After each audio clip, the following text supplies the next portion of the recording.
Nadiskitahan na naman ni Atty. Topacio etong piluka ni Atty. Marcoleta, mga kababayan. Dahil ayon kay Atty. Topacio, hindi lang daw buhok ang maraming nadagdag kay Congressman Marcoleta, kundi pati na rin ang kanyang boto, mga kababayan. Umaariba kasi sa survey. Pero hindi sila magkalaban na si Atty. Topacio at Marcoleta. Sa makatuwid, mga kababayan, pareho silang kasapi ng iglesia. At all-out support si Topacio kay Marcoleta, mga kababayan. Pero ang biro ni Atty. Topacio kay Rodante Marcoleta ay tumanggi daw ito sa hair follicle drug test, mga kababayan eh. At nung napapayag, mga kababayan, nagpositibo. Pero hindi sa droga, kundi sa nylon, mga kababayan. Yung buhok ng polyester na wig. Panoorin nyo po, ha. Si Marcoleta, ang biggest gainer. Ang pinakamaraming nadagdag. Opo. Hindi lamang sa buhok. Hindi naman sa buhok. Ang hibla ng buhok kung mag-uusapan, mga kababayan, sa Marcoleta, ang pinakamaraming nadagdag. Pero, sa mga boto. pati na rin sa boto. Bago daw kasi ang wig ng Marcoleta, mga kababayan. Napansin nyo ba? Maganda nga, mga kababayan. Para na siyang model sa Rejoice, di ba? Rejoice na shampoo. Pwede na niyang palitan si Kim Chiu. I love the hair. Sir, Wala. Kala ko kung ano yung biggest gainer. Baka nagpalit eh. Nagpalit ng piluka. Sa boto. Ay, nako. Pero yung nakakatawa, mga kababayan, si Arnold Davio, nakapiluka na, nagpagupit pa. Ang animal na yun, mga kababayan. Opo, tama. Sige. Ito ay sa kabila ng kanyang pagtangki sa hair follicle test. Tumanggi pala sa hair follicle test. Biro lang yan, mga kababayan, na wag nyo seryosohin na. Hindi sila magkalaban. Magkaanim nga sila sa iglesia. Tumanggi sa hair follicle test. Dahil walang buhok eh. Ang balita ko, nagpa-testing na rin daw. Nagpa-testing. Ayun.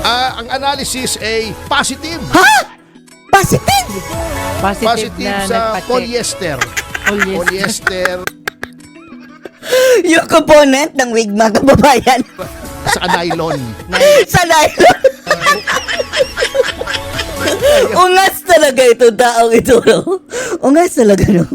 Uy, nananahimik ang wig ni Marcoleta. Pinakikainaman mo sa Atty. Topacio. Binibiro lang naman natin si Congressman Dan, pero Pero chill lang sila, mga kababayan, di ba? At yung isa pang ini-spoop niya sa wig, mga kababayan, yung si Roque, di ba wig din daw ang buhok ni Roque? Mahilig dito i-good time, mga kababayan eh. Itong mga not pa, yung mga nag-wig, mga kababayan. yan suportado natin yan. Yeah. Alam nyo, ito ang akin.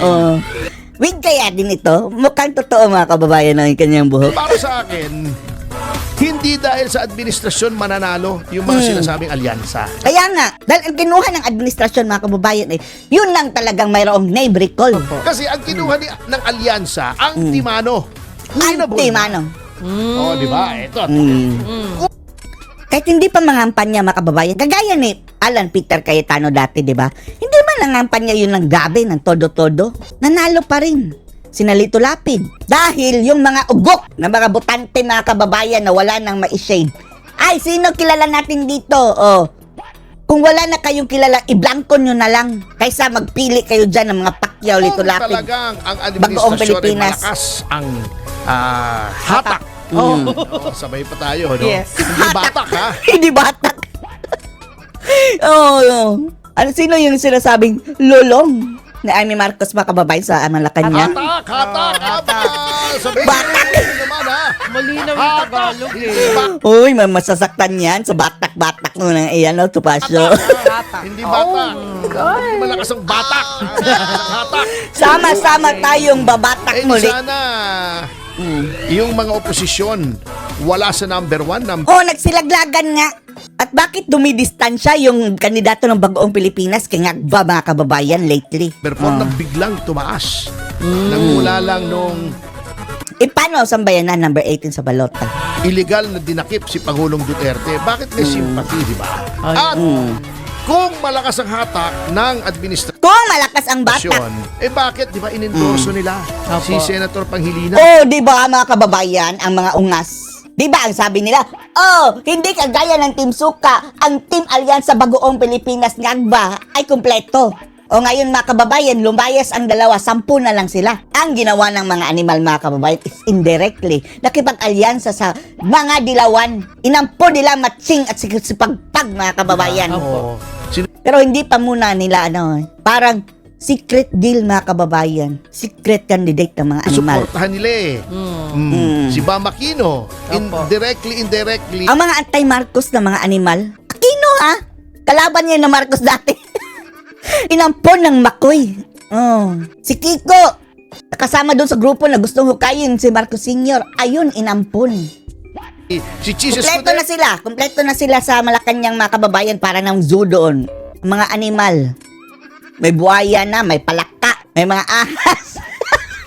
Ngayon, mayroon pang matching na madadagdag. Pero di ba sila suportahan si Bam Yes. Aquino? Opo. Di ba Tarsier, penguin, considered part of the administration siya? Yes. O may waiter pa. dapat mas Mia. mataas ang ranking. Di ba? Kung talagang malakas yan, lahat sana, halos lahat panalo, ba't Opo. pinakasingit pang dalawa? Pababa ng pababa sila mga kababayan At paborable pa yan sa nagsasurvey. Sa tingin natin mayroong insider dyan sa survey mga kababayan galing sa administrasyon. Hindi pa yan ang totoong refleksyon. Ibig sabihin, ang mga mananalo ngayon, yung talagang anti-mano, malakas na. Katulad ni Bongo, na nanalo na dati. May mga name recall. At si Bato de la Rosa, nananalo na dati.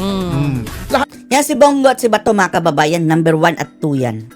naman itong mga sinasabi nilang alyansa, kay hindi, karamihan dito sa mga nasa winning circle mga comebacking. Ayun. Diba? Return Comebacking. of the comeback to Parang si Ma'am Juday. Comebacking. Return of the comeback. Return of the Juday. Joday, Hindi lang yan. Jutay. God willing yan. No naman. Kaya hindi mo pwedeng sabihin ito ay referendum. Kasi kung malakas ang hatak, sino bang very visible? Hindi nga yan referendum mga kababayan dahil wala namang loyalty yan kay Marcos ang Bagoong Pilipinas mga kababayan. Umiiwas na nga sila. Nagdumikit doon si Ngagba. Alis! Yung sa Cebu mga kababayan, si Abalos na lang daw ang pumunta. Noong antimano na cabinet member, di ba si Abalos? Opo. Ba't parang nangangamoting yata? Si Black Rider mga kababayan. Piluka din ba yun? I-hair follicle drug test mo yun, Topacio. Baka positive din sa polyester at saka sa nylon. Kailangan hatakin pa rin. Dapat na days pa Oo, ibig sabihin, bakit naghihingalo yung kanyang batak kayo ng batak doon. Talagang malakas ang Mga Bagoong Pilipinas. Di ba? Yan. Bakit nakakasingit? Bakit Mahilig sa singit si Romualdez. gainer si Marcoleta kung malakas ang hatak nila? Ibig sabihin, na-erode na.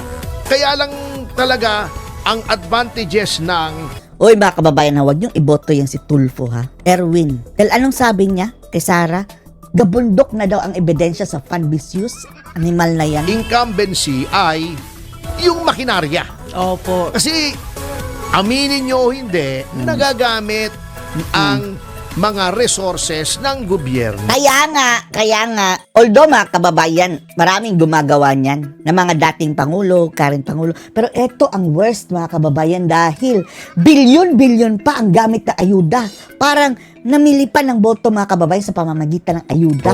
Yes. At hindi lang yan, in fairness to the present administration, hindi lang naman itong administrasyon na to. Pero ito ang pinakamalala. The biggest in history sa ayuda spree mga kababayan. Ilang taon na sila? Di ba since last year? 2023, 2024, 2025.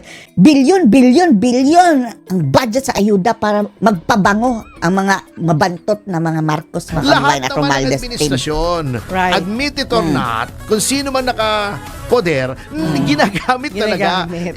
Pero mas malala ngayon. Ngayon, ang pinakabulok talaga mga Yan kababayan. tinatawag na advantages of incumbency. Yan ang dapat alisin. Dapat mayroong electoral reform mga kababayan Kagaya sa ibang bansa, wala ka masyado nakikita mga poster sa ibang bansa mga kababayan.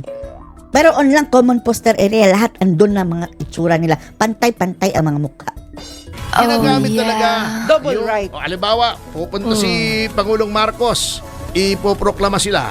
O hindi ba yan ang pagpunta ni President Marcos doon, since lahat ng lakad ng presidente official visit, Yes. wala siyang gastos. Opo. Pagdating niya roon, may mga tao na. Opo. Diba? Iko-cover siya ng Ayuda sa umaga. Eto lang mga kababayan, nangyari lang. Ngayon lang ha. Ayuda sa umaga, hapon, kampanya. media dahil presidente siya. Yes. Oh, di ba? Yun ang mga advantages of incumbency. Ayun. Meron niyang Philippine News Agency. Correct. Merong PTV4 na Matik na pwedeng yun, matik. islant yung coverage in favor of government candidates. Di Yes. ba? Oh, Opo. marami talaga. Meron pang AKAP. Meron Akap, AX, BAX, ayuda, Marami tingog, na party list. nagagamit. Infrastruktura. Yung Mayroon pa mga kababayan, sinasabi nilang, wag na lang, baka magaya tayo doon sa isang vlogger mga kababayan. Pero yan pinalit sa Smart Magic. This is the first time mga kababayan dito pa natin malalaman yung Miro. Kaano ba ito mga kababayan? Reliable, Mio. bago magkaroon ng election ban, siyempre, yung mga bulwarte ng mga kandidato nila, nagagamit yung mga public works, yung mga proyekto para mangampanya. Opo. Di ba? Yun talaga ang advantage. Expo. Kaso nga lang mga kababayan, ang mga kandidato ng Bagoong Pilipinas parang allergic kay Marcos ngayon. Ayun na. Hindi na masyadong naglalapit. Sa kanilang mga advertisement ng mga kababayan, di ba, wala masyadong mention kay Ngagba. So, ano masasabi niyo pala dito mga kababayan? Post your comments below.